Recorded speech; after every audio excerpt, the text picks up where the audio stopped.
The Mortal Kombat game that nobody ever played. Well, an extremely small number of people played it, as in less than 1% of Mortal Kombat players have ever touched this game. And honestly, most of them were developers or testers. So yeah, when I say nobody played this game, I mean 99.9% of players. And in fact, most Mortal Kombat fans never knew this game existed. But soon enough this year, we all finally get our hands on it. So today's video is all about the rarest Mortal Kombat game in history. So buckle up and let's talk about it. The arcade cabinet was known as Wavenet, and only two of them ever existed. Both were located in different cities and also still in the testing phase. One arcade cabinet was in San Francisco and the other was in Chicago, which for a fun fact is where Mortal Kombat was made. As mentioned earlier, these Wavenet arcade cabinets were only in the experimental phase, as in developers wanted to see how these cabinets performed in your typical arcade, and the Wavenet games were not public for very long. So unless you lived in these two very specific locations, you never got to play Wavenet Mortal Kombat. But okay, what exactly makes Wavenet Mortal Kombat so unique and special? Let's talk about it.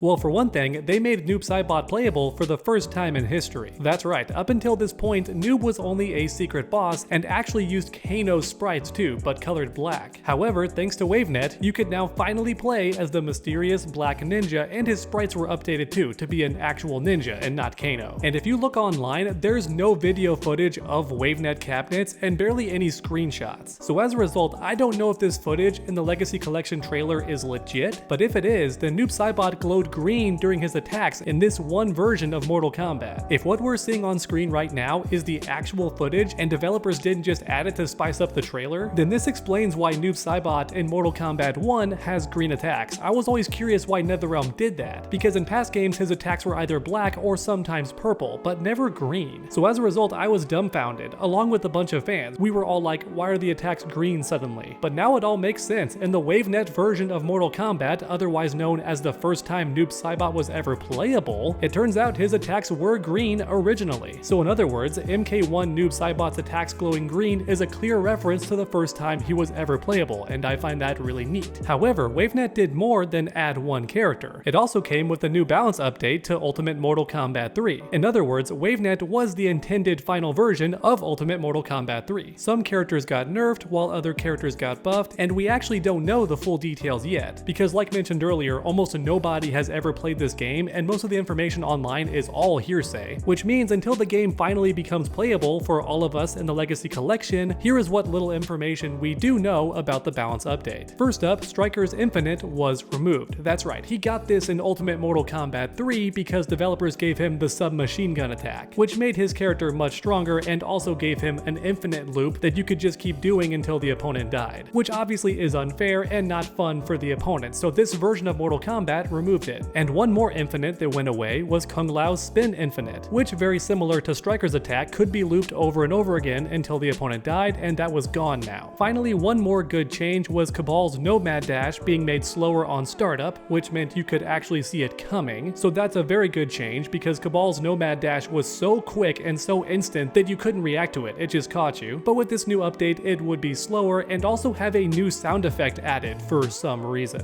which I'm guessing was also added to make the move more reactable, maybe. And that's actually all the information I have that sounds solid. There's other information online, like Cyrax's throw having more pop-up, which would mean better combos and also be a buff in the update. So that's interesting if true, because everything else mentioned so far is nerfs, so knowing there could be some buffs in the update is interesting. However, like mentioned earlier, all of this online is mostly hearsay, so take it with a grain of salt. Alright, so Wavenet added Noob Saibot as a playable character, as well as a balance update for the game too. But there's one more cool thing that Wavenet had, and that's online play, which is possibly the coolest feature about these arcade cabinets. Yeah, that's right, you could actually play people in other locations with the Wavenet cabinet, which obviously explains why there were two of them, right? You can't play online with just one cabinet, you need two in different locations, which is why one of them was in San Francisco and the other cabinet was in Chicago. Like mentioned earlier, these were the testing cabinets to see if Mortal Kombat could be played reliably in the Wavenet system. system, right? And listen, I was born in 1993, my experience in the arcade scene is very limited, but I'm guessing that having online in an arcade cabinet was pretty cutting edge for its time. And for a fun fact, the Wavenet name is actually an acronym that lists the online play feature. Yeah, honestly, an arcade cabinet with online features sounds so cool. Even in the modern day, that would be exciting, so I can't imagine how cool it was back in the UMK3 days. And being able to play Ultimate Mortal Kombat 3 online with players halfway across the country is already really neat. But guess what? Things get even cooler, because these arcade cabinets being online also meant they could download updates to the games. Yeah, that's right. So very similar to how when you and I are playing Mortal Kombat 1 and every now and then there's an update that balances characters and makes the game just a bit more fun, the developers behind Wavenet had that idea all the way back in the 90s. These arcade games, in theory, could download the updates to the game in real time and just make things more fun. The weaker characters would get buffs, the stronger characters would get nerfed, you get the idea. However, with that said, it would not be done for free. These updates would cost money, but not direct money. Instead of charging a flat fee to the arcade owners, Wavenet was just asking for a percentage of the earnings that arcade cabinet had made, which in theory would mean the arcade owners would always break even, because they're never spending more money on an update than what the game has already made from players. So it's kind of a cool theory and a smart way to make money, but overall did not work out. But thankfully, in the modern day, we never have to pay for updates to our video games. They get updated for free, which is much better.